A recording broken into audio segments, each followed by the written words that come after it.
Ding dong, someone New Year has knocked every door.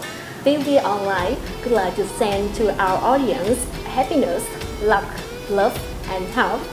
Joining us today, I would like to introduce with you the Ambassador, Grete Lochen, the Ambassador of Norway to Vietnam, the first guest of our New Year. Thank you very much, and great to be here. Xin chào.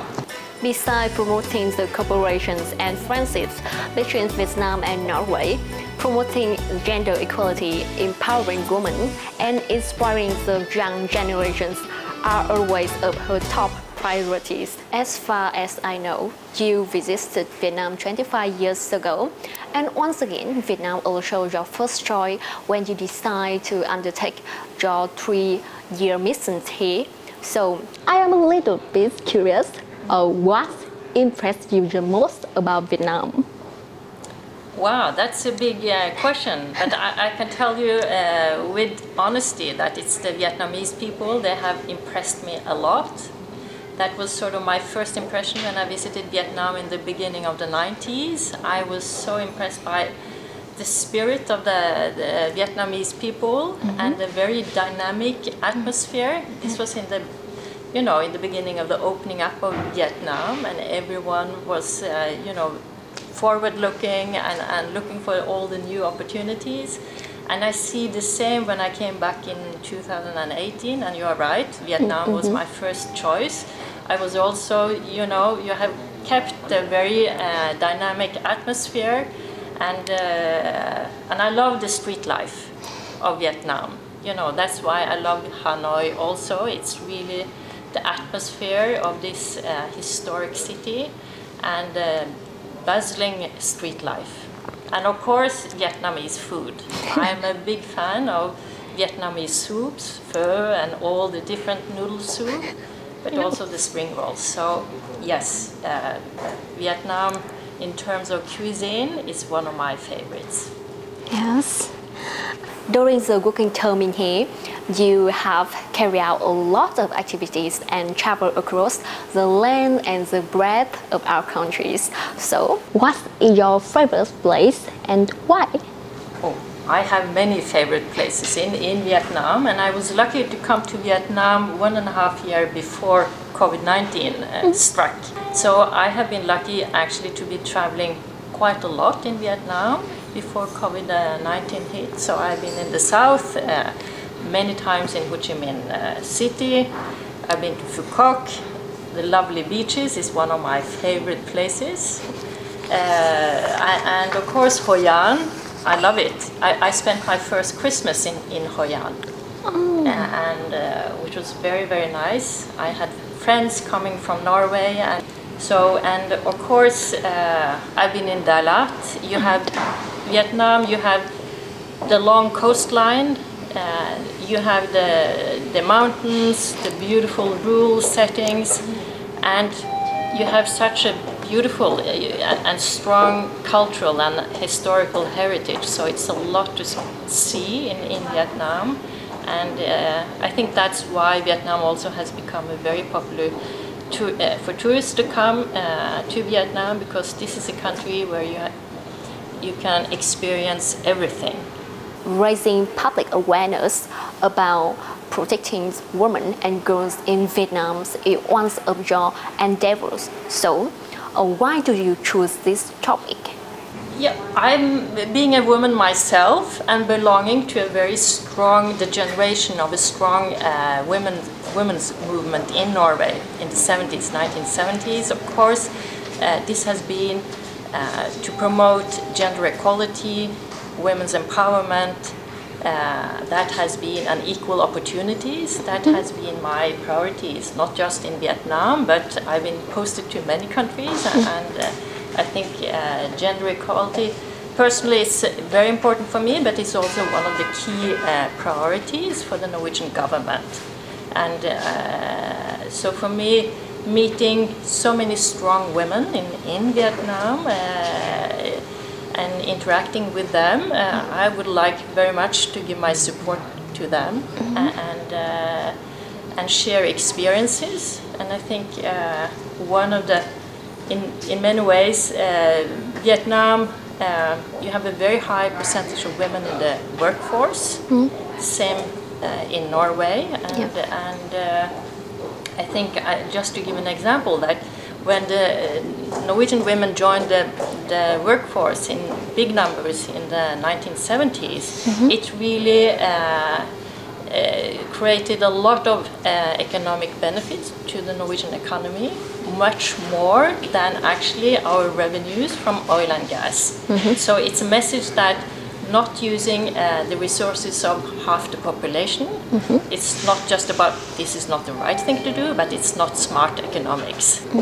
And that's also equally important, and raise awareness among men and younger boys that they need to do their share in the household. It's not just women doing the house chores or taking care of the children. Yes. And I must say, you know, Vietnamese women, they are so hardworking. I'm so impressed. And what I see is sort of they're performing very well at the workplace, but then I see them, they're also going home and they're doing everything at home, and also very often doing all the taking care of the in-laws. It's sort of they have not just double working, but triple working.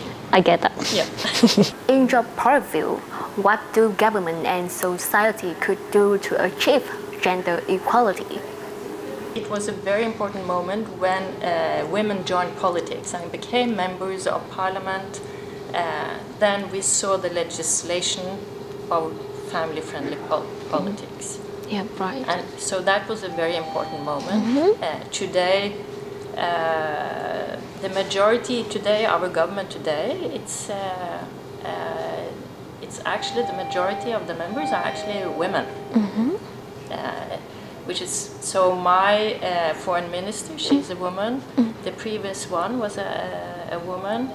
So, and I think having women in leadership position is very important, because they are important role models for other younger generation. For me, becoming an ambassador, I think I have a responsibility to be a very good role model as a woman, but also as an ambassador in general. So you have been working in Vietnam for 3 years. So what are the most remarkable achievements during your term in Vietnam? First of all, it's not, we have been achieving a lot, and it's not just because of me, not at all. This is really teamwork. I have an excellent team at the embassy. So in terms of what we have been able to achieve, I would like to mention, of course, I think we have strengthened the bilateral relations between Norway and Vietnam, which I'm very proud of in many ways. And I would like to highlight, as you know, we are cooperating very closely in the UN, and especially now, the last year, both Norway and Vietnam, we have been in the Security Council, UN Security Council. Yeah. We are still there this year, but during last year we cooperated very closely with Vietnam in the Security Council. And very interesting that Norway and Vietnam, we had actually the same thematic priorities in the council. So we cooperated closely when it comes to women, peace and security, climate change and security, and protection of civilians in conflict zones. So so we had a lot of common interest. You know, Vietnam came up with very ambitious commitments at COP26 in Glasgow last year, which I think everyone was very pleased. Zero emissions, targeting zero emissions by 2050, which also means that Vietnam needs to invest heavily in renewable energy, like solar and offshore wind. And here Norway coming to Vietnam and develop renewable energy, and especially in offshore wind. Have you ever celebrated Lunar New Year's in Vietnam? Yes, I have been now. This will be my 4th Tet France. In Vietnam. So the first Tet, this was in 2019. Then I chose to stay in Hanoi because everyone said, "Oh, it's very special. It's very quiet. We will not have the heavy and crazy traffic, but you can actually bicycle and that was true. It was very nice, and the weather at that time in 2019 it was beautiful, sunshine. I love sunshine, so this was my first Tet in Vietnam, and then the next one in 2020. Then I was lucky, actually, able to go to Angkor Wat in Cambodia to visit. You know, all the temples. I know the temple. Yeah. Last year I was in Hanoi, but in quarantine. So I had been in Norway and came back and had to spend, not complaining. And this year I will also stay in Hanoi and celebrate then with friends. Here. So generally, what is your biggest impressions of Tet holiday? Oh, it's very much like Norwegian Christmas. This is the family time, you know. Yeah. It's sort of family reunion. It's everyone is preparing for Tet and buying the peach. The peach flower. Yeah. And kumquat tree. I have already bought my kumquat tree in the residence, as well as a small branch of the peach blossom. So probably I will buy another one also, but these are sort of the preparation for Tet I like very much. You know, you decorate like Vietnamese people now. Yeah, not as much. I like the pure flower, not with too much of all the decoration, but I like the, the festive atmosphere and the family gatherings and so for me it's like Christmas in Norway. I would like to thank you so much for being here and sharing your stories, your impressions of Vietnam during your working term in here. The year 2021 passed with numerous difficulties and challenges, but now it's time to begin a new year. A lunar new year has come with ambitious plans and hopes. Let's come together and celebrate these joyous occasions. Once again, Happy New Year! I wish everyone, the people of Vietnam, a Happy New Year and a happy Year of the Tiger. I think it will be a very energetic year, like the tiger. So, chúc mừng năm mới, Happy New Year, and in Norwegian it will gott